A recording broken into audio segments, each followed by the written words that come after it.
Hi again. Kenneth Scott Latourette, this is History of Christianity, page 337.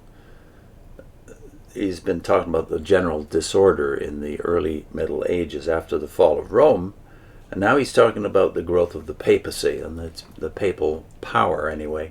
The papacy was already there and the claims were already being made.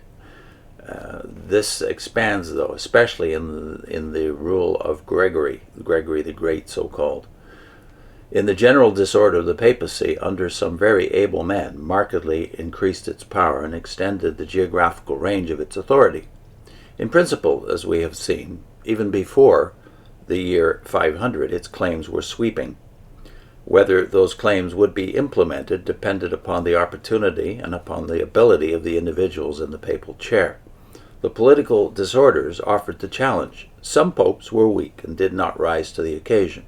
Indeed, as we are to see, towards the end of the period, the papacy fell victim for a time to the turbulence of the surrounding political scene and sank to an all-time low in its power. Yet it also had some very able and devoted men.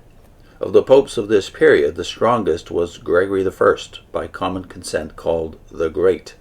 Significantly, too, he was canonized by the Catholic Church and esteemed a saint, an exemplar of Christian faith and life.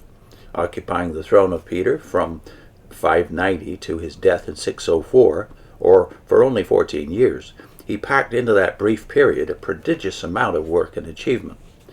Gregory came from a prominent Roman house and had a pope among his ancestors. The family was deeply religious. 3 of his father's sisters dedicated themselves as virgins, and 2 of them were eventually enrolled as saints. After his father's death, his mother adopted the monastic life and later was canonized. Gregory was born about the year 540 and was given as good an education as the Rome of his day could provide. That city had been sacked again and again, and it was greatly reduced in population. Its aqueducts were no longer functioning, and many of the huge public buildings of imperial days were falling into ruins. Gregory knew no Greek and cared little for the classical pre-Christian Latin authors or for philosophy, astronomy, or mathematics. He early showed marked administrative ability and was appointed by the emperor to head the civil administration of the city. Through the death of his father, he inherited large wealth. Much of that wealth was in Sicily, and with it he founded and endowed 6 monasteries on that island. He also turned his ancestral home in Rome into a monastery. The remainder of his fortune he gave to the poor. Whether he ever became technically a monk is in debate, but he was undoubtedly attracted to the monastery, frequented the one which he had founded in Rome, led an ascetic life, and was a warm admirer of Benedict. Indeed, most of our authentic information about the latter, that is Benedict, comes through him. The Pope appointed him one of the 7 legionary deacons of the city, officers whose duty it was to look after the administration of alms. For 6 years he served in Constantinople as the papal representative at the imperial court. When he arrived, Justinian had been dead for less than 15 years. Much of Italy, including Rome, was still in the empire, and the Christological controversies had not yet been finally resolved. Always strictly and gravely orthodox, he was grieved by the large number of Monophysites who were separated from the Catholic Church. While in Constantinople, he wrote voluminously in the clear but unadorned Latin which was characteristic of him. Returning to Rome about 585 or 586, he became secretary to the Pope. In 590, through the popular acclaim of the clergy and people of Rome, Gregory was elected Pope. He was most reluctant to assume the duties of the office, and is said to have written to Constantinople asking that the necessary imperial confirmation not be given. As Pope, he faced a combination of problems which would have appalled and baffled a less able and resolute man, and he had to meet them under the handicap of physical frailty and recurrent attacks of indigestion, gout, and fever. His was the responsibility for seeing that the population of Rome was fed. Shortly before his accession, the city had suffered from an inundation of the Tiber and the ensuing pestilence, and this aggravated his problem. The Lombards were expanding their power in Italy.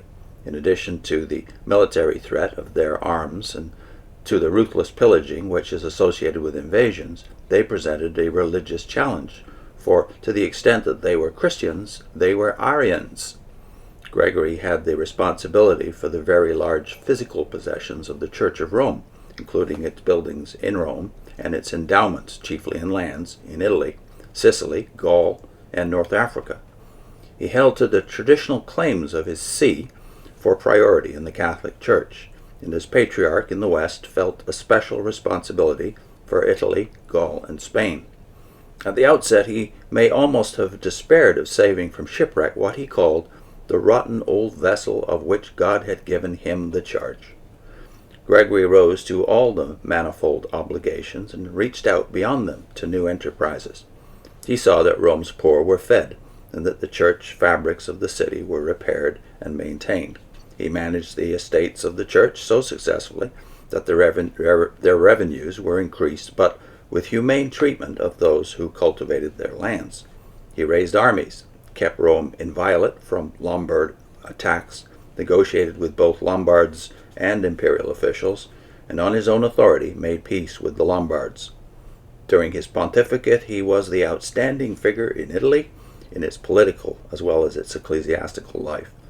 He exercised authority in Gaul and Spain, attempted to reform abuses in the church in the Frankish domains, reached out into Illyricum, and inaugurated the Roman mission to Britain, of which we are to hear more in a moment. He maintained contacts with the other patriarchs of the Catholic Church and insisted on the primacy of Rome, especially against the claims of the Patriarch of Constantinople. More about Gregory next time. I'll put in a link to one of the great watchtower myths, is the myth of the Great Apostasy. And we've dealt with that in many videos, but I'll put a link into the first of a series of 4 on the parable of the sower and the parable of the wheat and the weeds from Matthew 13. That's 4 videos. The first 4 in the series, Why JW Org Will Fall and the Church Will Stand. See you next time.